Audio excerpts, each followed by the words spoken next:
ஆச்சி மசாலா எந்த சமையலும் ருசி தேடும் ரகசியம் 20 ரூபாய். ஹாலிடேஸ்னாலே அது நம்ம ஜிடி ஹாலிடேஸ் தான். GT Holidays, South India's #1 travel brand. You know you are special when you're with GT Holidays. தமிழக வெற்றிக் கழகம் திரு விஜய் அவர்களுடைய ஆட்சி 100 நாளை நெருங்கி கொண்டிருக்கிறது. 100 நாள் ஆட்சி எப்படி இருக்கு? பரவாயில்ல, பெட்டர். ரொம்ப மோசம் சொல்ல முடியாது. ஒரு சிலர் வந்து பார்த்தீங்கன்னா நல்லாவே பெர்ஃபார்ம் பண்ணுறாங்க. உங்கள் லாங்குவேஜை வந்து கேலி கிண்டல் பண்ணுறாங்கன்னா நீங்கள் சரியாக பேசி காட்டுங்க. நான் இப்படி தான் பேசுவேன்னு சொல்லக்கூடாது சார். பொதுமக்களும் கேட்குறாங்க, ஒரு நிதியமைச்சருக்கு வந்து பார்த்தீங்கன்னா எண்களை சொல்ல தெரியாதான்னு கேட்குறாங்க. அப்போ பொதுமக்கள் மேலே கோவப்படுவீங்களா நீங்கள்? இங்கே உணர்ச்சி வசப்பட்டவங்களாம் இது தோற்று போயிருக்கலாம். ஆதவர்ஜனா பொறுத்த வரைக்கும் கேட்டால் ஏதாவது ஒரு வகையில் வந்து பார்த்தீங்கன்னா அங்கே லீட் பண்ணுற இடத்துக்கு வராரு. அந்த ஃப்ளோரில் வந்து பார்த்தீங்கன்னா முதலமைச்சர் தான் அங்கே லீட் பண்ணும். அவை முன்னவர்னு சொல்லிட்டு செங்கோட்டையன் இருக்கிறாரு. செங்கோட்டையர் போல கிட்டத்தட்ட வந்து ஆதவர்ஜனா தான் பண்ணுறாரு. அமைச்சர்களையும் வேவு பார்க்குற வேலை நடக்குது சார். யாரு? ஆதவர்ஜனா சொல்கிறேன். ரமேஷோ, பிரபுவோ, இல்லை விக்னேஷோ, வினோத்தோ, இவங்களெல்லாம் என்ன ஆதவர்ஜனா கட்டுப்படுத்துறாரா? இல்லை, எல்லாரையுமே கட்டுப்படுத்துறாரு. இங்கே இருக்கிற புஷி ஆனந்தா இருக்கட்டும், ராஜ்மோகனா இருக்கட்டும், எல்லாரும் நீங்கள் வேறு எல்லாரையும் எனக்கு வந்து தகவல் நான் சொல்கிறேன். நீங்கள் என்ன வந்து பார்த்தீங்கன்னா அங்கே பெரிய அண்ணன் தோரணையில் பேசுறது ஆதவர்ஜனா கேட்குறேன். அமைச்சர்கள் யாரும் வந்து பார்த்தீங்கன்னா ஷைன் ஆகிடக்கூடாதுன்னு நினைக்கிறார். ஆதவர்ஜனாவில் பெரிய சிக்கல் ஒரு விஜய்க்கு. அங்கே உதயநிதி வெர்சஸ் ஆதவர்ஜனா ஊடகங்களை செட் பண்ணியாச்சு. யாரு? ஆதவர்ஜனா செட் பண்ணி. ஆமாம் சார். அந்த ஆதவர்ஜனா வெர்சஸ் டிஎம்கே, ஆதவர்ஜனா வெர்சஸ் உதயநிதி. ஆதவர்ஜனா பாருங்க, எடுத்து பாருங்க, காட்ட உங்களுக்கு. காரணம்னா விஜய் பேசாதது இவங்க வந்து இவர் ப்ளஸ் ஆக்கணும்னு பார்க்குறாரு. முதல்ல ஜான் அரசியம் யாருன்னா தெரியுமா? முதல்ல நாலெட்ஜ் என்னன்னு தெரியுமா? ஜான் சொல்கிற வார்த்தை 5 ஜெயலலிதாவுக்கு சமம்னு சொல்லுவார். விஜய் சொல்லுவார். நான் சொல்கிறேன் 5 பிரசாந்த் கிஷோருக்கு சமம் ஜான். கனிமூலத்துறையை வேற யாருன்னா வாங்குறதுக்கு முயற்சி பண்ணி இருக்கலாம்ன்ற நான் அவ்வளோ ப்ரெஷர் இருக்குன்ற நான். ஆனால் இப்போ இது வரைக்கும் ஏதாவது ஊழல் நம்ம கடந்த காலத்தில் என்ன சொன்னோம்? ரீல் அமைச்சர் நானே கூட வந்து கேலி கிண்டல் பண்ணியிருக்கேன். என்னங்க எதை தான் ரீல் போன விவசாயம் இல்லை. இன்னைக்கு ஒரு ரீல் கூட வரவே இல்லை. பாறைகளை வந்து இந்த கிரானைட் எடுக்கிறவங்க எல்லாம் குவாரி அத்தனை பேரும் எல்லா கட்சிக்கும் பணம் கொடுக்குறோம் சார். என்ன பண்ணுவீங்க நீங்கள்? ஒரு அமைச்சராக வந்துட்டு பார்த்தீங்கன்னா ரொம்ப வந்து அதுவும் இப்போ வந்து பார்த்தீங்கன்னா தெரியும் வந்து டெண்டர்ஸ் எதுவுமே வந்து எல்லாமே லாக் பண்ணி வேலையை ஸ்டார்ட். அப்போ எங்கே ஊழல் நடந்திருக்கும்? ஆனால் எழுதுறாங்க திரும்ப. அதுதான் இப்படி வந்து பார்த்தீங்கன்னா ஆளுங்கட்சியிலிருந்தும் சிலர் வந்து பார்த்தீங்கன்னா வந்து ஒருத்தரை பின்னுக்கு தள்ளனா இந்த வேலை தான் நடக்கும். அதன் தமிழர்களுக்கு வணக்கம். பல்வேறு துறைகளில் ஆக சிறந்த ஆளுமைகளை சந்தித்து நாம் நேர்காணல் எடுத்து வருகிறோம். அந்த வகையில் மீண்டும் நம்மோடு இணைந்திருக்கிறார் பத்திரிகையாளர் திரு செகுவரா அவர்கள். அவரிடம் கேட்பதற்கு நிறைய இருக்குன்னு வாருங்கள், அவரிடமே கேட்போம். வணக்கம் செகுவரா சார். வணக்கம் சார். வணக்கம். எப்படி இருக்கீங்க? நலமா இருக்கேன் சார். சார், தமிழக வெற்றிக் கழகம் திரு விஜய் அவர்களுடைய ஆட்சி 100 நாளை நெருங்கி கொண்டிருக்கிறது. 100 நாள் ஆட்சி எப்படி இருக்கு அப்படின்றத கொஞ்சம் முன்கூட்டியே நம்ம இப்போவே பேசிடலாம். இன்னும் ஒரு வாரம் 10 நாள் இருக்கு. நீங்கள் என்கிட்ட என்ன எதிர்பார்க்குறீங்கன்னு தெரியும். சரி, பட் இருந்தாலும் சொல்கிறேன். நான் கேட்டிங்கன்னா பரவாயில்லன்னு நினைக்கிறேன். பரவாயில்ல செகுவராவா? ஆமாம், இருக்கிறது நான் உண்மையை சொல்லியிருந்தேன். நான் சூப்பர்னு சொல்ல. பல பேர் சூப்பர் சொல்கிறாங்கல்ல, நான் சூப்பர் சொல்ல. பரவாயில்ல, பெட்டர் தான் நான் சொல்கிறேன். ஆனால் நம்ம நிறைகளையும் பேசுவோம், குறைகளையும் பேசுவோம். அதே போல் இன்சைட் பாலிடிக்ஸ், அதாவது ஏன்னா புது கட்சி புது அதிகாரம் கிடைச்சிருக்குது, அங்கே உட்கட்சியில் என்னென்னலாம் நடக்குது அதையும் நம்ம பேச வேண்டியது. கண்டிப்பாக, நிச்சயமாக ஒன்றுனா பேசுவோம். தமிழ்நாடு முதலமைச்சருக்கு நம்ம வருவோம் அந்த போர்ஷனுக்கு. அமைச்சர் பெருமக்கள்லாம் எப்படி செயல்படுறாங்க? இல்லை, நான் அதான் அந்த பரவாயில்லன்னு சொல்லக்கூடிய வார்த்தை பொருந்தும் தான். ஏன்னா இப்போ இந்த சைடில் வந்து எல்லாமே வந்து பிறக்கும் போதே அமைச்சராக பிறந்தவங்க, எதிர்கட்சி தலைவராக பிறக்கும் போதே எங்கள் திமுக சைடில். அந்த சைடில் வந்து இப்போ தான் வந்து அவங்க வந்து அந்த இடத்த வந்து பார்த்தீங்கன்னா உட்கார்ந்துருக்குறாங்க. சுற்றி பார்க்குறாங்க. இந்த அவைக்கு வருவோமான்னு அவங்க வந்து எதிர்பார்த்துருக்க மாட்டாங்க. ஸோ அப்படி இருக்கும்போது சாதாரண மனிதர்கள் அங்கே இருக்கிறாங்க. அதுதான் சாதாரண மனிதர்கள். நான் எப்படி சொல்கிறேன்னா, இப்போ ஒரு அரசியல் பாரம்பரியம் இல்லாத பலரும் இருக்கிறாங்க. அப்போது அவங்களுடைய செயல்பாடு வந்து பார்த்தீங்கன்னா எடுத்ததுமே நம்ம வந்து பார்த்தீங்கன்னா வந்து எவ்வளோ மார்க்குன்னு நம்ம எடுத்து போட்டு மார்க்கை போட்டு காலி பண்ணிடக்கூடாது. பரவாயில்ல நான் நினைக்கிறேன். இருக்கிறதுல பெட்டர். பரவாயில்ல, ரொம்ப மோசம் சொல்ல முடியாது. ஒரு சிலர் வந்து பார்த்திங்கன்னா நல்லாவே பெர்ஃபார்ம் பண்ணுறாங்க. இப்போ 2வது கூட்டத்தொடரிலே நம்ம பார்க்குறோம். குறிப்பிட்ட சில அமைச்சர், இந்த நான் சொல்கிறது வந்து இளம் அமைச்சர்கள் ரமேஷ் வந்து இன்றைக்கி பேசின அந்த கீர்த்தனா கூட பரவாயில்ல. அப்புறம் வந்து விக்னேஷ் வந்து வேளாண் அமைச்சர் இருக்கிறார்ல, வினோத். ஸோ இவங்கெல்லாம் பார்க்கும்போது பார்த்தீங்கன்னா வாய்ப்பு கொடுத்தா அத்தனை அமைச்சருமே வந்து நல்லா பெர்ஃபார்ம் பண்ணுவாங்க தான் நினைக்கிறேன். இல்லை, எனக்கு உள்ளே வந்து பார்த்தீங்கன்னா எந்த வன்மமும் கிடையாது சார். குட்னா குட், பேட்னா பேட். ஆனால் சில பேர் நடந்துக்கிறது நமக்கு வந்து அது கொஞ்சம் பிடிக்கல தான். ஆனாலும் வந்து எல்லாமே புதிய அனுபவம் போது இன்றைக்கி கூட வந்து அவ்வளோ ஆவேசப்பட்டார் நிதியமைச்சர். அவ்வளோ ஆவேசப்பட வேண்டிய அவசியம் அவருடைய இல்லை. மொழிநடைய கிண்டல் பண்றாங்க. கிண்டல் பண்ணாங்க, கேலி பண்ணாங்க, இதெல்லாம் சபையில் ஏற்று நடக்கிறது தான் சார். நீங்கள் பதில் எப்படி கொடுக்கணும்? நீங்கள் உங்களை இப்போ இது பதில் கிடையாது.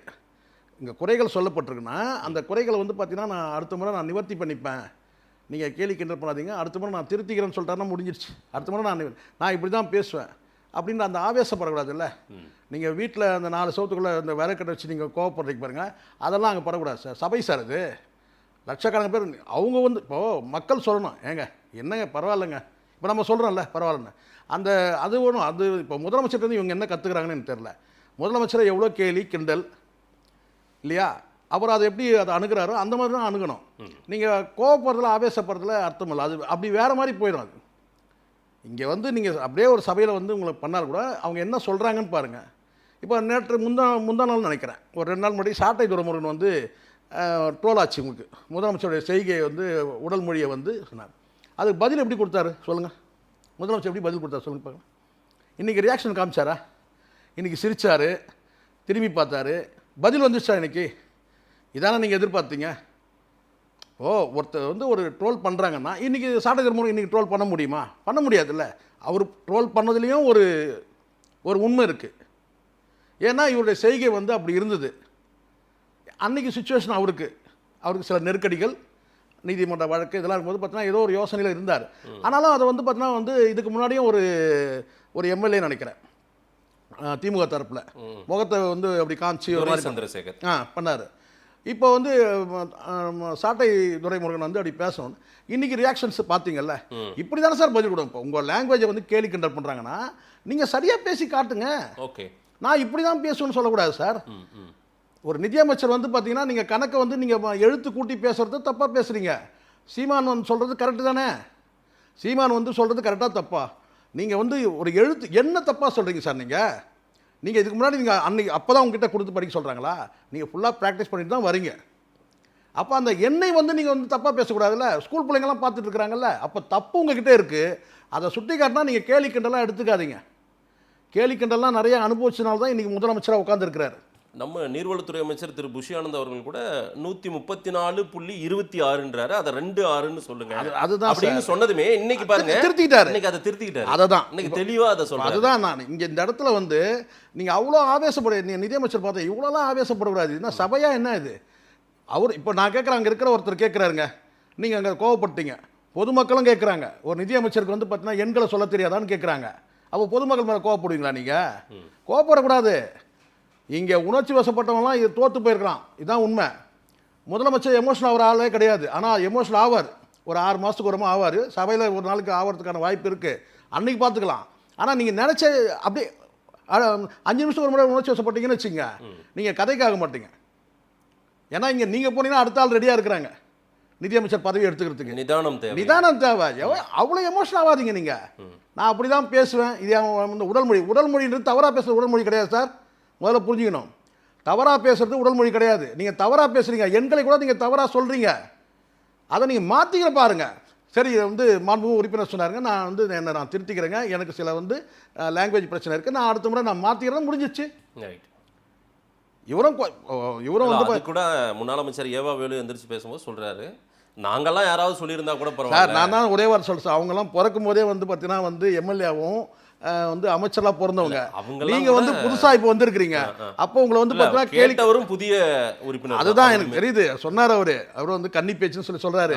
இவருக்கும் கன்னி பேச்சு தான். இவரும் வந்து இந்த மாதிரி வந்து ஒரு வாய்ப்பு கிடைக்கும்னு உங்களை எதிர்பார்த்துருக்கோம். அப்போ இந்த ஒரு வாய்ப்பு கிடைச்சிருக்குன்னா அந்த வாய்ப்பு வந்து மக்களும் பார்த்துட்டு இருக்கிறாங்க சார். வெறும் சபைக்கு மட்டுமே கிடையாது இவர் உரை, ஒட்டுமொத்த வந்து கோடிக்கணக்கான பேர் பார்த்துட்டு இருக்கிறாங்க.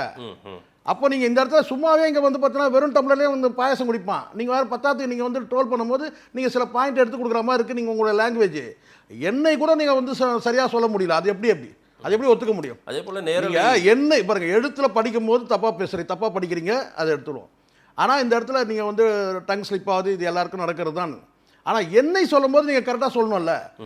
என்னையே நீங்கள் தப்பாக சொல்லிட்டு அப்போ வந்து பார்த்தீங்கன்னா இவங்க கேலி பண்ணுறாங்க, இவங்க கிண்டல் பண்ணுறாங்க, நான் அப்படி தான் பேசுவேன், அவ்வளோலாம் எமோஷனல் ஆகக்கூடாது. நீங்கள் அது சபை, அவர் சபாநாயகரே வந்து ஒரு மாதிரி ஆகிட்டார், அவ்வளோ டென்ஷன் ஆகக்கூடாது இல்லை நீங்கள். அதே போல் அவையை வந்து ஒட்டுமொத்தமாக ஒரு அந்த 4-5 பேர் முக்கியமாக அந்த லேயரில் இருக்கிறவங்க அவங்க வந்து டேக் ஓவர் பண்ணிக்கிறாங்க போல நிறைய விஷயங்கள். இல்லை, அது என்ன ஆகுது தெரியுமா சார்? இப்போ என்ன நடக்குதுன்றது பாருங்கள். இப்போ பாருங்கள், மரிய வில்சனுடைய அந்த மொழி நடைக்கும் ஆதவர்ஜுனா மொழி நடைக்கும் ரொம்பலாம் வித்தியாசம் கிடையாது, கொஞ்சம் தான். சரிங்களா? அவர் வந்து பார்த்தா சொல்லுவாங்கல்ல, இந்த பர்சன்டேஜில் சொன்னாக்கா அவர் 100% இவர் வந்து 75% அப்படி எடுத்துக்கலாம். மொழி நடையில் வந்து பார்த்தீங்கன்னா பலவீனத்தை சொல்கிறேன், நான் வீக்னஸ் சொல்கிறேன். அந்த இடத்துல வந்து பார்த்தீங்கன்னா இப்போ பஞ்சாயத்து எப்படி நடக்குது பார்த்தீங்கன்னா, அந்த மருதமலை படத்தில் நடக்கிற மாதிரி இருக்குது இந்த பஞ்சாயத்து. ஏன்னா இவங்க வந்து மொழி நடையை சொல்ல, அது வந்து பார்த்தீங்கன்னா அவர் வந்து பார்த்தீங்கன்னா இப்படி தான் பேசணும்னு சொல்ல, அதுக்கு பஞ்சாயத்து வந்து இவர் பேசும்போது என்ன கேட்டிங்கன்னா வந்து பிடிஆர் பழனிவேல் தியாகராஜன் வந்து எப்படி பேசினார்ன்றது இவர் சொல்லிட்டு கேட்டிங்கன்னா, நான் ஆதவர்ஜுனா தமிழே சரி கிடையாது. முதல்ல தமிழ்னு பார்த்தோன்னா இங்கே ஆதவர்ஜுனா பேசுகிற தமிழும் வந்து சரியான தமிழ் கிடையாது. அங்கே தமிழ் சரியாக பேசுறதுன்னு கேட்டால் 2 பேர் பேசுகிறாங்க. ஒன்று வந்து ராஜ்மோகன், இன்னொன்று வந்து நிர்மல்குமார். இவங்க 2 பேர் தான் தமிழ் சரியான தமிழ்னா அதுதான். மற்றபடி இவங்க சீனியர்லாம் விட்டுருங்க. இப்போ வந்து செங்கோட்டையெல்லாம் அவங்க விட்டுருங்க. அங்கே தமிழ் வந்து பார்த்தீங்கன்னா மற்றவங்க எல்லாருக்குமே கொஞ்சம் கொஞ்சம் பிரச்சனை இருக்குது. இப்போ புஷியானந்துக்கு கொஞ்சம் பிரச்சனை இருக்குது. அவர் வந்து மாற்றிக்கிறாரு, அடுத்து ரெடி ஆகிறாரு. சரிங்களா? ஆனால் இவங்க வந்து பார்த்தீங்கன்னா வந்து ஆதவர்ஜுனா பஞ்சாயத்து பண்ணும்போது எல்லா அமைச்சருக்கும் நான் தான் பஞ்சாயத்துன்ற மாதிரி வந்து அங்கே பேசுறது எப்படி அந்த மாதிரி யார் யார் அந்த எண்ணத்தோட இல்லை, எனக்கு தெரிஞ்ச வரைக்கும் ஆதவர்ஜுனா பொறுத்த வரைக்கும் கேட்டால் ஏதாவது ஒரு வகையில் வந்து பார்த்தீங்கன்னா அங்கே லீட் பண்ணுற இடத்துக்கு வராரு. ஆமாம், அந்த ஃப்ளோரில் வந்து பார்த்தீங்கன்னா முதலமைச்சர் தான் அங்கே லீட் பண்ணும். அவை முன்னவர்னு சொல்லிட்டு செங்கோட்டையன் இருக்கிறாரு. செங்கோட்டையர் போல கிட்டத்தட்ட வந்து ஆதவர்ஜுனா தான் பண்ணுறாரு. அப்படியா? ஆமா, நீ பார்த்தல அண்ணா அப்படியே திரு நிர்மல்குமார் அண்ட் ராஜ்மோகன் சார் அவங்கலாம் என்ன பேசினாலும் கூட பார்த்தீங்கன்னா சார், அவங்க எப்படி பார்த்தாலும் அந்த வந்து பார்த்தீங்கன்னா ஆதவர்ஜுனா தான் அங்கே வந்து லீட் பண்ணுற மாதிரி இருக்கிறாரு எல்லாரையுமே. அவரே எடுத்துக்கிறாரா? அவர் எடுத்துக்கிறார். அவர் இப்போ இன்னைக்கு இப்போ வேளாண் துறை இன்னைக்கு வந்து இந்த கோரிக்கைக்கு சம்மந்தம் இன்னைக்கு பேசணும், வினோத் தான் பேசணும், அமைச்சர் வினோத் தான் பேசணும். ஆனால் இதுக்கும் வந்து பார்த்தீங்கன்னா இன்னைக்கு இவர் தான் பதில் கொடுக்குறாரு. அப்போ மற்ற அமைச்சர்கள்லாம் வந்து வீக்குன்ற மாதிரி அடையாளப்படுத்துகிற மாதிரி இருக்குல்ல. யார் பண்ணுறது? இவர் ஆதவர்ஜுனா அப்படி தெரியுதுல்ல நமக்கு பார்க்கும்போது. இல்ல உங்களுக்கு அப்படி ஏதேனும் ஆதவர்ஜுனா மேல சந்தேகம் இருக்கு, வலுவா இருக்கு சந்தேகம். எப்படி என்ன? நிறைய விஷயங்கள் சொல்ல முடியும். இப்போ முதலமைச்சருக்கு முதல்ல நீங்க வந்து ஒரு சிக்கலை உருவாக்குறதுலாம் நீங்க பாருங்க.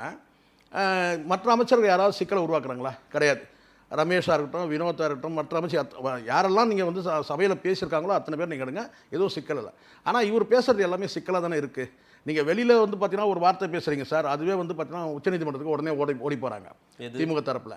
அவர் தானே சொன்னார், கரூரில் வந்து பார்த்தீங்கன்னா வந்து கணக்கு தீக்கணும்னு சொன்னார்ல, அது உடனே வந்து உச்சநீதிமன்றத்துக்கு போனாங்களா முதல் நிகழ்ச்சி. அதுக்கு பிறகு 2வது ஒரு வந்து வெளியில் பேசுகிற விஷயம் முதல்ல பேசிட்டு அப்புறம் உள்ளே வரேன். 2வது என்ன சொல்கிறாரு கேட்டிங்கன்னா வந்து அவங்க இவிஎம் மிஷினை வந்து பார்த்தீங்கன்னா வந்து அவங்க வந்து அதை ஆய்வு செய்கிறாங்க.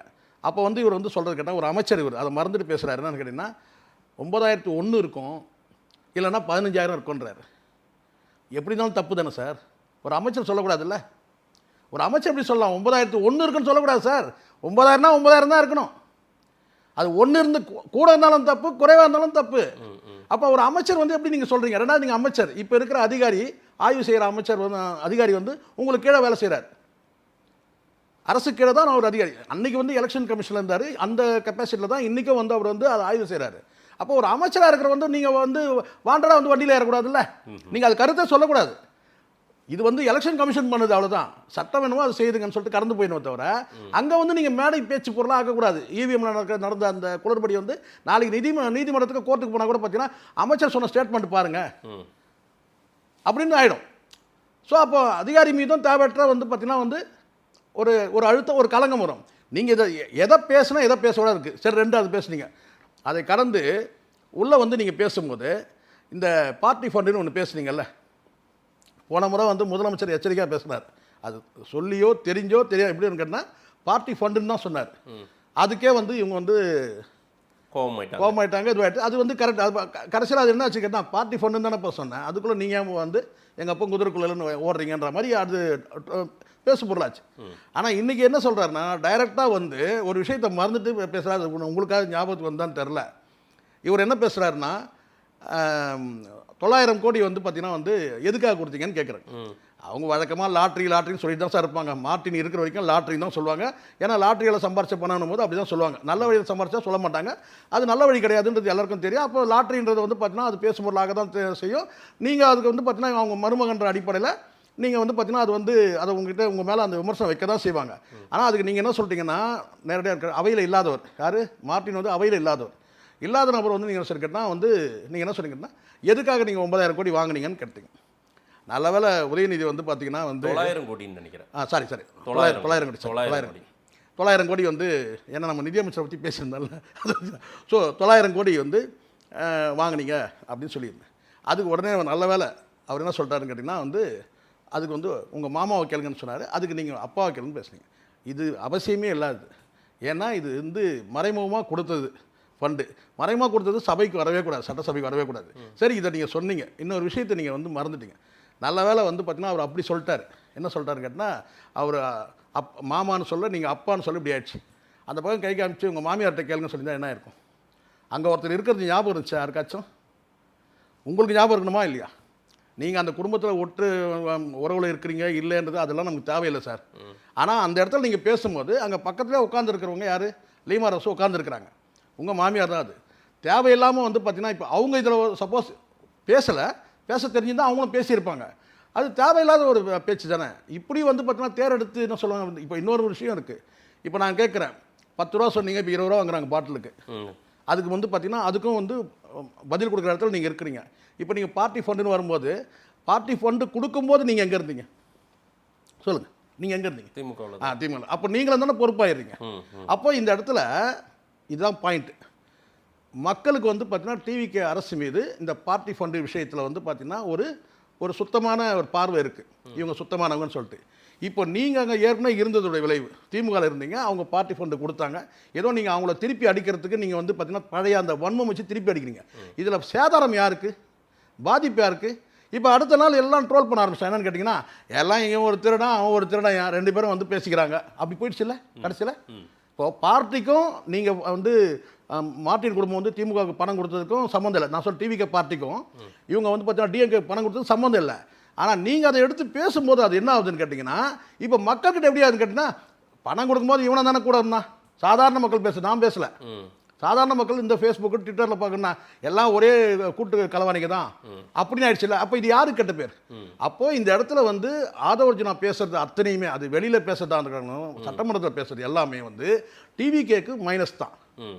எந்த வகையிலும் நீங்கள் வந்து பார்த்தீங்கன்னா நீங்கள் வந்து என்னுடைய பார்வை இப்போ கொஞ்சம் அமைதியாக தான் சார் இருக்காரு ஃப்ளோரில் சார். இதெல்லாம் வந்து அப்பப்போ சார் வந்து முதலமைச்சர் இப்போ நீங்களே சொல்லுங்கள் பேசுறது இது வரைக்கும் அமைச்சர்கள் பேசுறது ஏதாவது வந்து பார்த்தீங்கன்னா முதலமைச்சர் சிக்கல் வந்தால் சொல்லுங்கள். ஒரு அமைச்சர் இல்லை யாராவது ஒரு அமைச்சர் சார் சிலர்லாம் சைலண்டாக வேலை செஞ்சுட்டு இருக்கிறாங்க சார். பல விஷயங்கள் உங்களுக்கு வரும்னு நினைக்கிறேன். இப்போ இந்த டிகே பிரபுலாம் ரீல் போட்டுன்னு சுற்றிட்டு இருந்தவர் இன்றைக்கே வந்து ஒரு ரீல் பார்க்க முடியுது அவரது சொல்லுங்கள். அதே மாதிரி ரமேஷ் வந்து பார்த்தீங்கன்னா வந்து ஒரு சின்ன வயசாக இருந்தாலும் ஆனால் அந்த செயல்பாடு வந்து பார்த்தீங்கன்னா வந்து ஒரு முதிர்ச்சியாக இருக்குது. நம்ம பார்க்குறோம். இன்றைக்கி உள்ளபடியே நான் பார்த்தேன். ரொம்ப ஆச்சரியமாக இருந்துச்சு. கீர்த்தனாவுடைய அந்த லாங்குவேஜ் அமைச்சருடைய பேச்சு வந்து எப்படி இருக்கு. இப்படி வந்து பார்த்தீங்கன்னா அந்த இவர் வேளாண் துறை அமைச்சர் இருக்கிறார்ல வினோத், அவர் கூட முதல்ல இந்த திராவிடியன் பார்ட்டிஸ் மாதிரி ஆரம்பித்தார். ராஜாதி ராஜ கம்பீர ராஜ குலோத்துங்க அப்படிதான் திராவிடியன் பார்ட்டிஸை வந்து அப்பாவுக்கும் மகனுக்கும் புகழ்ந்தாங்க. இப்போ அவர் வந்து பேசின அந்த பேச்சு வந்து பார்த்தீங்கன்னா முதல்ல அப்படி இருந்தாலும் கூட அந்த இளம் அமைச்சர் பேசும்போது அந்த இப்போ வந்து பக்குவத்துக்கு வராங்க சார். நீங்கள் விட்டா தானே அவங்கள எல்லாத்துலேயும் உள்ள நுழைஞ்சிங்கன்னா நான் தான் சீனியர்.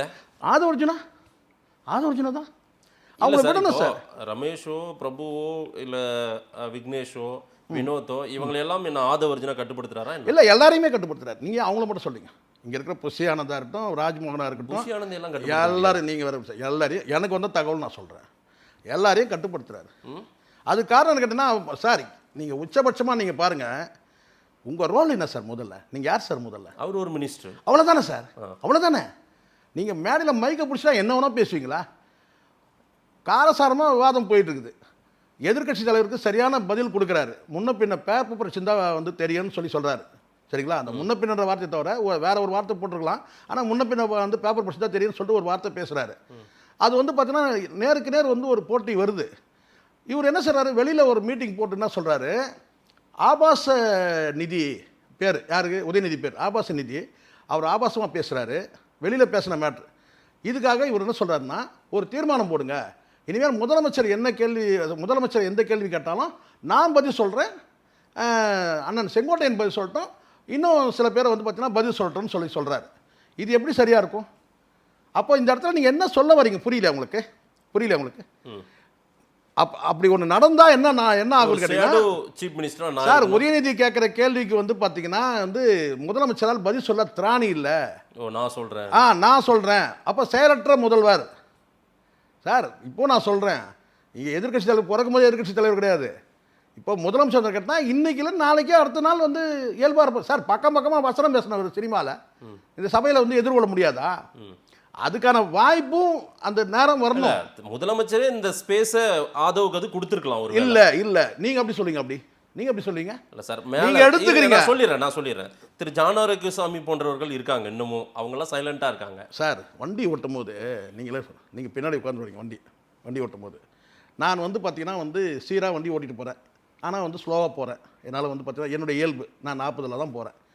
நீங்கள் உடனே என்ன செய்வீங்க? சார் கொஞ்சம் நீங்கள் இப்படி வாங்க, நான் ஓட்டுறேன் சொல்லிட்டு நீங்கள் வந்து 60 போவீங்க, இல்லை 80 போவீங்க. போய் இறங்கும் போது என்ன சொல்லுவாங்க பார்த்தீங்கன்னா வந்து, இவர் வண்டி ஓட்ட தெரியாதுங்க, அதெல்லாம் அவர் பின்னாடி உட்காந்துன்னு வராரு. ஆனால் வண்டி இவரு தான், ஆட்சி இவரு தான், இவரால் பேச தெரியல, அதனால் வந்து பார்த்தீங்கன்னா ஆதவர்ஜினா ஆட்சி யார்? அது ஆதவர்ஜினா ஆட்சி, டிவி காட்சி ஆதவர்ஜினா. அப்படி ஒட்டுமொத்த அந்த டைரக்ஷனே சார் இதெல்லாம் வந்து ஒரு இல்ல, நான் கேட்குற கேள்விக்கு நீங்க உள்வாங்க. அந்த மாதிரி இதை டைரக்ஷன் அவர் பண்ணணும்னு நினைக்கிறேன். கண்டிப்பாக வந்து பார்த்தீங்கன்னா இது வந்து முதலமைச்சர் வந்து அங்கே வந்து ஒரே ஒரு கல்ட்டு. இது வந்து ஜானோட பிளான், பிராண்ட், சிங்கிள் பிராண்ட், ஒரே பிராண்டு தான். அடுத்த ஆல்டர்னேட்லாம் இங்கே வந்து யாருமே கிடையாது. அதுதான் வந்து ஜானோட இலக்கு, அதுதான் சக்ஸஸ் ஆனது. சரிங்களா? அடுத்த ஆனால் ஒரு ட்ரை நடந்துக்கிட்டே இருக்கு. யார் ட்ரை பண்ணுறது? ஆதவர்ஜினா தான். வேற யாருக்கும் எனக்கு தெரிஞ்சவருக்கு ட்ரை பண்ணுறாரு. இங்கே நிர்மல்குமாருக்கோ அந்த ராஜ்மோகனுக்கோ அல்லது அங்கே இருக்கிற வேற எந்த புஷியானது கூட அந்த இது கிடையாது. ஆதவர்ஜினாவுக்கு வந்து பார்த்தீங்கன்னா அங்கே வந்து நம்பர் 2ன்ற அந்த எண்ணம் அவருக்கு எண்ணம் இருக்கு சார். சார் இல்லைன்னா தீர்மானம் சார், இதுக்கு போய் ஒரு தீர்மானம் நிறைவேற்றுறாங்களா சார்? அந்த தீர்மானம் நிறைவேற்றினா என்ன சார் ஆகும்? நீங்கள் சொல்லலாம், ஆபாச நிதியரசனை கடந்த காலத்தை பேசாத. எப்போ உங்களுக்கு என்ன அனுபவம் இருக்குது? உங்களுக்கு என்ன அனுபவம் இருக்குது? ஆதவர்ஜினாக்கு அடித்து மண்டை கட்சின்னு ரத்தம் ஊற்ற வந்தவங்களாம் இருக்காங்க. 80களில் நடந்தது அது. சபையில் அந்த மைக்கை பிடிக்க அடிச்சுக்கிட்டு ஒருத்தர் ஒரு கெட்ட வார்த்தையில் திட்டிட்டு வந்த கதை இருக்குது. ஏன் இப்போ சமீபத்தில் சபாநாயகரை வந்து எழுப்பிட்டு உள்ளே போய் உட்காரலையா? எடப்பாடி ஆட்சியில் தனபாலை எழுப்பிட்டு போய் வந்து ரங்கநாதன் போய் உட்கார்ந்தாரு. அந்த அவைக்கு அந்த மாதிரி நான் வந்தால் ரங்கநாதன் அதுக்கப்புறம் எம்எல்ஏ ஆக முடியல. பார்த்தீங்களா? இயற்கைன்னு ஒன்று இருக்குது. அதனால் பதில் கிடைக்கும். நீங்கள் பொறுமையாக இருக்கணும். இங்கே எல்லாத்தையும் இயற்கை பார்த்துட்டு இருக்குது.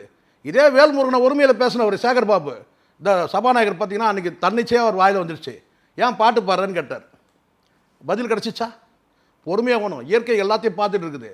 நீங்கள் என்ன வந்து பார்த்தீங்கன்னா நாங்கள் பெரிய அண்ணன் தோரணையில் பேசுறது ஆதவர்ஜி நான் கேட்குறேன். இன்னும் பல விஷயங்கள் உள்ளுக்குள்ளே அமைச்சர் வேலை பண்ணுறாரு சார். அவர் யார்? இதெல்லாம் உங்களுக்கு வந்து சில சோர்சஸ் மூலமாக வருது. என்ன மாதிரி? சில அமைச்சர்கள் யாரும் வந்து பார்த்தீங்கன்னா ஷைன் ஆகிடக்கூடாதுன்னு நினைக்கிறாரு. எந்தெந்த அமைச்சர்கள்? எல்லாம் இப்போ நீங்கள் பேசின அத்தனை அமைச்சருமே சொல்கிறேன். எந்த அமைச்சரும் வந்து பார்த்தீங்கன்னா இவங்கெல்லாம் ஜூனியர்ஸ். இப்போ நான் கேட்குறேன், அவைக்கு வந்து பார்த்தீங்கன்னா இவரும் புதுசு தானே, ஆதவர்ஜினும் புதுசு தானே? இல்ல இது சரி, எப்போ வழக்கமா இன்னொன்று இருங்க, அவர்கள் நாலேஜுக்கு இதெல்லாம் போதா? இந்த மாதிரி ஒரு சார் நாலேஜ் போதா என்னன்னு எனக்கு தெரியாது. ஆனால் எனக்கு சில வரக்கூடிய தகவல் அடிப்படையில் நான் சொல்கிறேன். இது வந்து உள்ளபடியே வந்து பார்த்தீங்கன்னா அமைச்சர்களையும் வேவு பார்க்குற வேலை நடக்குது சார். யார்? ஆதவர்ஜினா சொல்கிறேன். மற்றவர்கள் யாரும் தலையை தூக்கிட முடியாதுன்றது இருக்குது. அது எல்லாருக்கும் அந்த சிக்கல் இருக்குது. நிர்மல்குமாருக்கும் அந்த சிக்கல் இருக்குது, ராஜ்மோகனுக்கும் அந்த சிக்கல் இருக்குது. நம்பர் 2 நம்ம இருக்கணுன்ற அந்த எண்ணத்தில் அவர் இருக்கிறார். ஆனால் அது வந்து நான் அன்றைக்கும் சொல்கிறேன், ஒரு வார்த்தை ஜான்கிட்ட ஒரு வார்த்தை சொன்னேன். நான் வந்து எல்லாத்துக்கும் முட்டு கொடுத்துட முடியாது சார், இதெல்லாம் எனக்கு பிடிக்காத விஷயம். எனக்கு வந்து இந்த நடிகையோட தொடர்பு இதெல்லாம் வந்து இதுக்கெல்லாம் நான் முட்டு கொடுத்துட முடியாது வந்து ஊடகத்தில் பேசிட்டு எனக்கு அது நான் விரும்பலை. ஆனால் அது அன்றைக்கி நான் சொன்னேன், ஒரு நாள் உங்களுக்கு சிக்கல் வரும்னு சொன்னேன். யார்? ஒரு நடிகையால் ஒரு நாள் உங்களுக்கு வந்துதா இல்லையா? நாக்கு தள்ள பேசுகிறார். யார்? உதயகுமார், ஆர்பி உதயகுமார் நாக்கு தள்ள பேசுகிறார். ஏன் எதுக்காக இந்த பேச்சு வரணும்? நான் அன்றைக்கி சொன்னேன் ஜான்கிட்ட, ஒரு நாள் உங்களுக்கு சிக்கல் வரும், நீங்கள் இதை கடந்து போகிறீங்க, ஒரு நாள் அது வருதா இல்லையா? நீங்கள் எத்தனை பேர் சார் ஜெயிலில் போடுவீங்க? எத்தனை பேர் போட முடியும் அதிகாரத்தை பயன்படுத்தி? போகிறான், ஒரு 15 நாள் கழிச்சு வந்துடும், திருப்பி அவன் பேசுவான். அப்போ இது நான் சொன்னேன், அதே தான் நான் இப்போ சொல்கிறேன், இன்றைக்கி சொல்கிறேன், உங்கள் மூலமாக சொல்கிறேன், இது ஆதரவில் சொல்கிறேன். ஆதவர்ஜினால் பெரிய சிக்கல் வரும் விஜய்க்கு. என்னுடைய அனுமானம். என்னங்க இது? என்னோட அனுமானம் சார், என்னோட அனுமானம் தான். ஒரு அமைச்சர் சார் நீங்கள் முதல்ல ஒரு விஷயம் பண்ணுங்க. நான் திரும்ப கேட்குறேன், ஆதவர்ஜினா நம்பர் 2னா கடந்த காலத்தில் எடுத்துங்க. எம்ஜிஆர் இருக்கட்டும், நிதியமைச்சர் யார் இருப்பாங்க? அடுத்த ஆள் அவங்க தான். ரெண்டாவது செகண்ட் இருந்து நிதியமைச்சர் தான். இப்போ அந்த மரபே உடஞ்சிச்சு. இப்போ ரெண்டாவது நிதியமைச்சர்ன்றது இப்போ யார் நீங்கள் சொல்லுங்கள். நிதியமைச்சர் எங்கே உட்காந்துருக்காரு பார்த்தீங்களா இன்றைக்கி? இல்லை சார், இவங்க அந்த மாதிரி ஒரு இதை அதுதான் தப்புன்ற நான். இப்போ அந்த 2வது பிளேஸ்ன்றதுல வந்து இப்போ நிதியமைச்சர் தான் சார் செகண்டு. யார் வேணா இருக்கட்டும் நிதியமைச்சர். அங்கே 2வது இருக்கை நிதியமைச்சர் இருக்குது. இப்போ இவர் படித்ததை வந்து பார்த்தீங்கன்னா வந்து அவர் படிக்க மாட்டாரா? புஷியானந்து தப்பாக கூட படிக்கிட்டேன் சார், அப்புறம் திருத்திக்கலாம். என்ன எல்லாம் இலக்கணமாக வந்து இது பண்ணுறோங்களா? ட்ரோல் பண்ணட்டும், மாற்றிக்கலாம். அடுத்த முறை மாற்றிக்க போகிறோம். இரண்டாவது, இதெல்லாம் மரபுகள் உடைக்கப்படுறது அவ்வளோ ஆரோக்கியம் கிடையாது. ரெண்டாவது, எல்லா அமைச்சருக்கும் இவர் பஞ்சாயத்து பேச முடியாது. திமுக ஆட்சியில் நீர்வளத்துறை துரைமுருகன் கிட்ட இருந்துச்சு, அவர் தான் அதுதான் நான் சொல்கிறேன். நான் இரண்டாவது, இப்போ நான் சொல்கிறேன், இரண்டாவது இடம்ன்றது இப்போ யாருக்கு இருக்குது? நீங்கள் பேரளவுக்கு தான் நீங்கள் புஷியானது இருக்கிறாரு தவிர, இருக்கையில் இருக்கிறத தவிர, அங்கே எல்லாத்துக்கும் கவுண்டர் கொடுக்குறது யார்? எல்லாத்துக்கும் பஞ்சாயத்து பண்ணுறது யார் சார்? அது பஞ்சாயத்து சார். அந்த மாதிரி ஒரு வடிவத்தை வச்சு அதுதான் தப்புன்ற நான். அதுதான் தப்பு சார். திரு ராஜ்மோகன், திரு நிர்மல்குமார், அதே போல திரு ஆதவ் அர்ஜுனா, அவை முன்னவர் திரு செங்கோட்டையன், சரி, இவங்க 4 பேர் ஹேண்டில் பண்ணிக்கிறாங்க. கண்டிப்பா. யார் இவங்க எல்லாரையும் ஹேண்டில் பண்றது யார்? அது சொல்லுங்க. இவங்க எல்லாரையும் ஹேண்டில் பண்றது யாரு? ஆதவ் அர்ஜுனா பாக்குறீங்களா இல்லையா? பாக்குறேன். ஊடகம் பாக்குறீங்கல்ல? இவங்க எல்லாரையும் ஆர்கனைஸ் பண்றது யாரு? திமுக தரப்புல இருந்து கேட்கக்கூடிய கேள்விக்கு நீங்க வேணா பாருங்க. கடைசியில வந்து இந்த 5 ஆண்டு காலம் நிறைவு செய்யும் போது பார்த்தீங்கன்னா, அவை குறிப்பில் எடுத்து பார்த்தீங்கன்னா, இப்போவே எடுங்களேன். ஏன் அவ்வளோ தூரம் போகிறீங்க? 100 நாள் ஆயிடுச்சுல்ல. இப்போ நீங்கள் ஆர்டிஐயில் போட்டு அவை குறிப்பு நீங்கள் வாங்குங்க. ஆர்டிஐயில் போட்டு வாங்கினா கொடுத்துருவாங்க. அது அவை குறிப்பு நீங்கள் வாங்குங்க. யார் அதிக நேரம் பேசுறதுக்கு பார்த்துலாமா? செக் பண்ணிடலாமா? உங்களுக்கு எனக்கு டெஸ்ட்டு. அதிக நேரம் பேசுறது உள்ளபடியே பார்த்தீங்கன்னா முதலமைச்சர் தான் வரணும். ஆனால் இப்போ பார்த்தீங்கன்னா ஆதவ அவை குறிப்பு நீங்கள் எடுத்து பாருங்க. அது அவர் விரும்புறாரு. ஆனால் கடந்த காலத்தில் நான் ஆர்டிஐ போட்டு நிறைய வாங்கியிருக்கிறேன். இல்லை சார், அது அவர் விரும்புறாரு. அது விரும்புறாரு. அவர் வந்து பார்த்தீங்கன்னா அப்படி ஒரு நெரட்டிவ் செட் பண்ணுறாரு. அதில் மற்றவங்க வந்து பார்த்தீங்கன்னா இது என்ன ஆகும்னா காலப்போக்கில் வந்து பார்த்தீங்கன்னா வந்து அந்த கட்சியினர் மத்தியிலே வந்து ஒரு பேர் வந்துடும் சார். இவர் தான் வந்து செகண்ட் பிளேஸ். ஏற்கனவே உங்களுக்கு தெரியும், இளம் அமைச்சர்களை குறிவைத்து ஏதேனும் தேவையற்ற விஷயம். அதுதான் இப்போ இளம் அமைச்சர்களுக்கு வந்து வாய்ப்புகள் மறுக்கப்படுதுன்றேன். இப்போ கவனிக்க வேண்டியது தமிழ்நாடு அமைச்சர் விஜய் தான் பண்ணுங்க. விஜய் தான் பண்ணணும் சார். இப்போ அவருக்கு அதுதான் இப்போ உங்களுக்கு புரியலையா? இப்போ வந்து பார்த்தீங்கன்னா அவர் வந்து பார்த்தீங்கன்னா வந்து ஸ்ட்ராட்டஜிஸ்ட்டுங்களை நம்புறாரு. அதுக்கப்புறம் வந்து அவங்க வியூகம் அதுக்கு அப்படி தான் அவர் போகிறாரு. அவர் அங்கே வந்து பார்த்தீங்கன்னா செயல்படுறதுக்கான இன்னும் கொஞ்சம் அடுத்த கட்டத்தில் வந்துடுவார் சார். இப்போ வந்துட்டார் சார் கிட்டத்தட்ட. ஆனால் வந்து பார்த்தீங்கன்னா வந்து ஒரு தீர்மானம் போட சொல்கிறாரு. என்னன்னு கேட்டிங்கன்னா, முதலமைச்சர் கேட்குற கேள்விக்கு இனிமேல் வந்து எதிர்க்கட்சி தலைவர் கேட்குற கேள்விக்கு இனிமேல் வந்து நாங்கள் தான் வந்து நம்ம தான் பதில் சொல்லணுன்றாரு. எதுக்குன்னு கேட்கணும். அது ஒரு உள்நோக்கம் இருக்குது. அதில் ஒரு உள்நோக்கம் இருக்குது சார். அது தெரியல. அவ்வளோனா இங்கே வந்து பார்த்தீங்கன்னா நாங்கள் வந்து என்ன அவ்வளோனா எங்களை பார்த்தா எப்படி இருக்குது சொல்லுங்கள். நான் காதில் கடுக்கு நான் போட்டிருக்கேன். இது நோக்கம் என்னன்னு கேட்டிங்கன்னா, எல்லா அங்கே உதயநிதி வெர்சஸ் ஆதவ அர்ஜுனா ஊடகங்களை செட் பண்ணியாச்சு. யாரு? ஆதவ அர்ஜுனா செட் பண்ணி. ஆமாம் சார். இப்போ பாருங்கள் வெர்சஸ் நீங்கள் பாருங்கள். டிஎம்கே அந்த Aadhav Arjuna versus DMK, Aadhav Arjuna versus Udhayanidhi, Aadhav Arjuna பாருங்கள். எடுத்து பாருங்கள், காட்ட உங்களுக்கு எடுத்து பாருங்க. காரணம்னா விஜய் பேசாதது இவங்க வந்து இவர் ப்ளஸ் ஆக்கணும்னு பார்க்குறாரு. முதலமைச்சர் பேசாததை இவர் அதை ப்ளஸ் பண்ணின்னு. மற்ற அமைச்சர்களையும் வந்து பார்த்தீங்கன்னா அங்கே டம்மி பண்ணுற வேலை நடக்குது. மற்ற அமைச்சர் பேசுனாங்கன்னா அது வந்து ஊடகத்தில் வரமாட்டேங்குது. வருது அப்படின்னா 1-2. ஆனால் ஆதவர்ஜன் வந்து மட்டும் ஃபோக்கஸ் அதிகமாக இருக்குது. ஏன் இந்த மாதிரி வேலையெல்லாம் நாங்கள் எவ்வளோ பார்த்துருக்குறோம். அதுவும் மீடியாக்காரங்கிட்ட வந்து உங்கள் வேலையை காட்டாது. மீடியாவில் ஃபோக்கஸ் ஆகுது பாருங்கள். இவர் நடந்துக்கிறத பாருங்கள். சில அமைச்சர்கள்லாம் வந்து பார்த்தீங்கன்னா வந்து அவைக்கு வராங்க, எவ்வளோ வந்து ஃபீல்டில் ஒர்க் பண்ணுறாங்க. அது செய்தியாக வரமாட்டேங்குது. நிறைய இருக்குது சார். இதில் அரசியல் இருக்குது. காலப்போக்கில் தெரியும் பாருங்கள். நீங்கள் வந்து என்ன செய்றீங்கன்னா, மற்ற அமைச்சர்கள் வந்து பேசக்கூடியது வந்து பார்த்தீங்கன்னா வந்து அது லைம்லைட்டுக்கு வரல. அது வந்து பார்த்தீங்கன்னா அது டம்மி பண்ணுறது. எல்லாத்துக்கும் இவர் தன்னை வந்து பெருசாக எடுத்துகிட்டு பேசுறது. அப்படி பேசுனாலும் வந்து பார்த்தீங்கன்னா சிக்கல் தானே சார். மாமியார்னு ஒருத்தர் அவையில் இருக்கிறாங்க. பல பேர் ஊடகங்கள் எல்லாமே மறந்துட்டாங்க. நீங்களும் மறந்துட்டீங்க. அங்கே மாமனார் பிரச்சனை வருது, அப்பா பிரச்சனை வருது. மாமியார் அங்கே சாட்சியாக இருக்கிறாங்க. அவங்க எவ்வளோ கஷ்டப்பட்டுருப்பாங்க மனதளவில். யோசிச்சு பாருங்கள். எனக்கு தெரிஞ்சு வந்து இந்த முறை பெர்ஃபார்ம் பண்ணதில் ஒரு சட்டமன்ற உறுப்பினர் எதிர்கட்சி சைடில் கூட பார்த்தீங்கன்னா யாரும் பெருசாக பெர்ஃபார்ம் பண்ணல. டிஎம்கே சைடில் சொல்லுங்கள். எனக்கு தெரிஞ்ச வரைக்கும் வந்து அந்த அம்மா சௌமியா மட்டும்தான் வந்து எனக்கு பளிச்சுன்னு சொல்லியே பழக்கம். ராமதாஸ் வந்து பார்த்தீங்கன்னா வாழ்க்கையில் செய்த வந்து மிகப்பெரிய நல்ல காரியம் ஒன்று என்னன்னு கேட்டிங்கன்னா, ஒரு மருமகளை தேர்வு செய்து மட்டும் இல்லை, நல்ல ஒரு சட்டமன்ற உறுப்பினர் தேர்வு செஞ்சு சபைக்கு அமைச்சிருக்கிறாங்க. உள்ளபடியே அந்த அம்மா பேசுனது தான் ஒரு ஜீவனில் ஒரு உயிரோட்டமான பேச்சு. அதாவது மேகதாது கட்டுவீங்களா கட்ட மாட்டீங்களா? அருமையான சார். எல்லா பேச்சுமே சொல்கிறேன் சார். அதுக்கு எதுக்கு முயற்சியெல்லாம் வேறு பண்ணணுன்ற மாதிரி பேச. அதுவும் வந்து பார்த்தீங்கன்னா வந்து ஒரு விவசாயி வந்து பேசினா எப்படி இருக்கும், பாதிக்கப்பட்ட ஒரு விவசாயி வந்து பேசினா அவையில் வந்து பேசினா எப்படி இருக்கும், அப்படி தான் அவங்க பேச்சு இருந்துச்சு. அவங்க எல்லாத்துக்கும் பேசினாங்க. ஆடு மாடு வந்து பார்த்தீங்கன்னா வந்து வன சரணாலயம் குறித்து எல்லாமே பேசினாங்க. ஒரு ஜீவனுள்ள பேச்சு அது. எனக்கு தெரிஞ்சு வந்து பார்த்தீங்கன்னா வந்து ஒரு நல்ல மருமகளை வந்து அவர் தேர்வு செஞ்சுருக்கிறார். இன்றைக்கி தான் நான் சொல்கிறேன். ஆனால் ஒரு மருமகனை தேர்வு செய்யும் போது லீமரசு கோட்டை விட்டாங்க. ஆனால் அங்கே அசிங்கப்பட்டாங்க சார். அங்கே மாமனார் அசிங்கப்படுத்தினாலும் ஒன்று தான், மாமியார் அசிங்கப்படுத்தலாம் ஒன்று தான். அங்கே அவையில் நிற்கிறாங்க, அவங்க இருக்கிறாங்க, அதை கூட நீங்கள் மறந்துட்டு பேசிகிட்டு இருக்கீங்க. இதே எதிர்க்கட்சி சைடில் வந்து பார்த்தீங்கன்னா வந்து நக்கல் தோணியில் அப்படி போட்டுருந்தா என்ன இருக்கும்? பக்கத்தில் அவங்க மாமியார் இருக்கிறாங்க, அவங்கள்ட்ட கேளுங்கன்னு சொன்னாங்கன்னா என்பது. ரெண்டாவது நீங்கள் வந்து அந்த இடத்துல இருந்திருக்கிறீங்க, அந்த ஃபண்டு கைமாறும் போது நீங்கள் அங்கே இருந்திருக்கிறீங்க, அப்போ உங்களுக்கும் அதில் பங்கு இருக்குது தானே.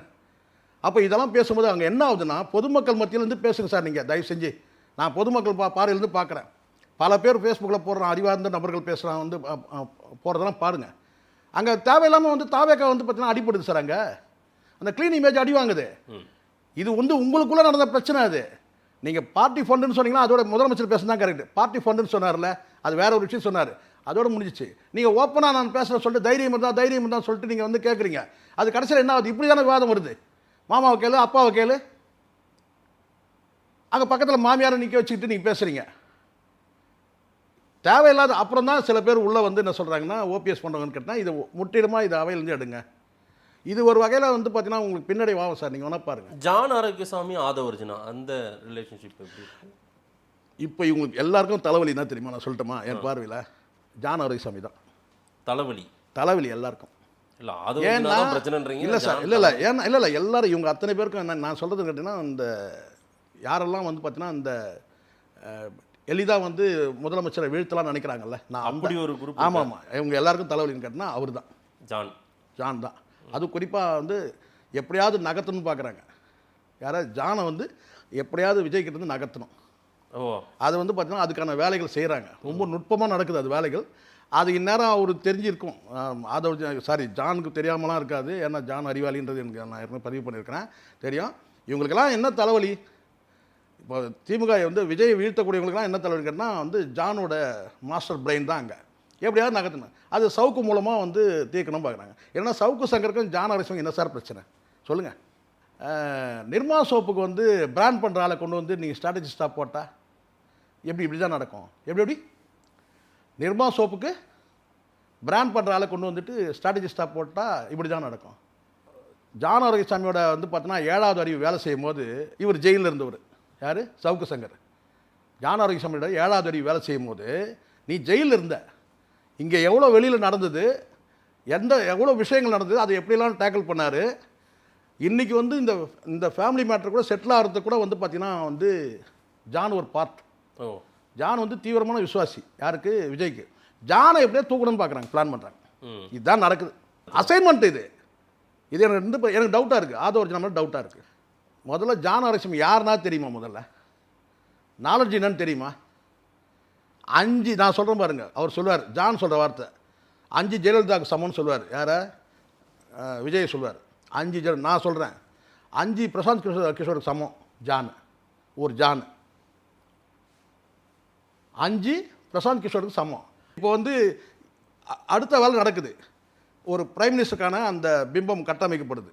யார்? விஜய் வந்து நார்த்துலலாம் எல்லாம் வந்து நீங்கள் ஸ்டேட்டை தாண்டல, நார்த்தில் ஃபுல்லாக வந்து விஜய்ன்றாங்க. அந்த விஜய் பேர் வந்து ரீச் ஆகிடுச்சு. கார்கில் யுத்தத்துக்கே வந்து ஆப்ரேஷனுக்கு விஜய்ன்னு தான் பேர் வச்சாங்க. இதே நான் வந்து பில்டப் பண்ணுறேன்னு நினச்சிடாதீங்க. என்னங்க இப்படி பில்டப் பண்ணணும்? தப்புனா தப்புன்னு பேசுவோம் சார், எனக்கு அதை பற்றி எனக்கு இல்லை. ஆனால் நார்த்தில் இப்படி ஒரு கட்டமைக்கிற வேலை நடக்குது. ஏஷியாவில் ஒரு பெரிய லீடராக வந்து பார்த்திங்கன்னா வந்து மோடிக்கு நிகராக கொண்டு வரணுன்ற வேலை நடக்குது. எப்படியாவது ஜானை வந்து துரத்தணும்னு நினைக்கிறாங்க. இதெல்லாம் நான் வந்து ஏதோ கற்பனையாக பேசுகிறேன்னு நினைக்காதீங்க. நீங்கள் காலம் உங்களுக்கு பதில் சொல்லணும். ஆனால் 100 நாள் ஆட்சியை பற்றி நான் கேட்கும்போது இவ்வளோ தகவலை சொல்ல நிறைய இருக்குது சார். இன்னும் நான் தான் சொல்கிறேன்னே, நீங்கள் பொறுமையாக நீங்கள் கூர்ந்து கவனிங்க. நான் சொல்கிறதுலாம் சரியாக தப்பான்னு தரும். இப்போது நான் சொல்கிறேன், அமைச்சர்களை செயல்பட விடுங்க. சின்ன ஒரு வயசு தான் சார். நீங்கள் 1000 பிரச்சனை வருது. நான் கேட்குறேன், இந்த பழனி கோயிலில் ஏதாவது ரமேஷுக்கு சம்மந்தம் இருக்கா? இல்லை. நீங்கள் துறை அமைச்சர், ஆனால் சட்டப்பூர்வமாக நடக்குது. அது அவர் கவனத்துக்கு வரும்போது நான் அது நடவடிக்கை எடுக்கிறேன்றாரு. இப்போ ஒரு தகவல் வருது, என்னன்னு கேட்டிங்கன்னா மொத்தமாக கோயில் சொத்துக்கள் எவ்வளோ பெரிய, இது ஒரு நாளில் நடந்த விஷயமா சார்?